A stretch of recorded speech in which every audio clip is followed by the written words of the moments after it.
Hey everyone, it's Kim, the homeschooling Grammy, and today I have an unboxing for you because we are switching things up in our homeschool and our language arts. So stick around if you're interested and we will get started.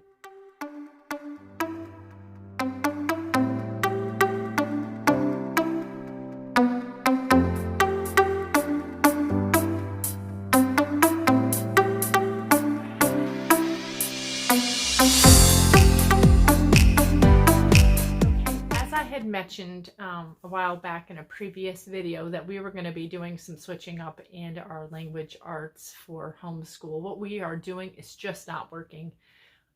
We've been doing learning language arts through literature, the Orange Book, and I really love the program. It has nothing to do with the program. It's just not working for us anymore, mostly because we use Sunlight, and I love Sunlight. Absolutely love Sunlight. I'm like totally in love with Sunlight.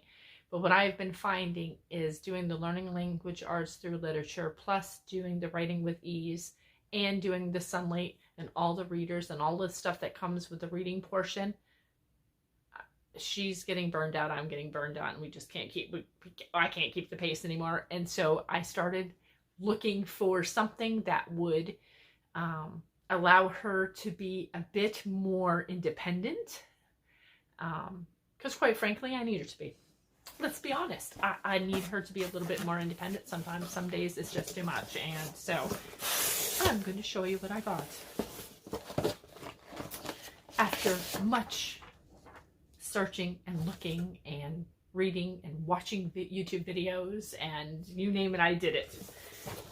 We are going with, are you ready? We are going with Growing with Grammar. Growing with Grammar is what we're going to do. So I ordered the Growing with Grammar level 4 and I ordered the package. So it comes with this student manual. It comes with the student workbook. And yes, I already opened this prior because, you know, I couldn't wait to take a look at it. And it also comes with the answer key for the workbook and the level 4 tests. Are we going to use the test? I don't know. I'm not a big tester. We may or may not use the test, I'll be honest. So, how exciting is that? I'm like so excited to start this. Super excited. So, I'm going to do a flip through really soon to show you what this is all about. Yeah, I'm excited. I hope that you are too. If you use this curriculum already, let me know down in the comments. Tell me what you think. How are you liking it? You know, is it really open and go? Because that's my hope, that it's open and go. I hope for hope's sake it's open and go. Anyways, God bless, and I will talk to you in the next video.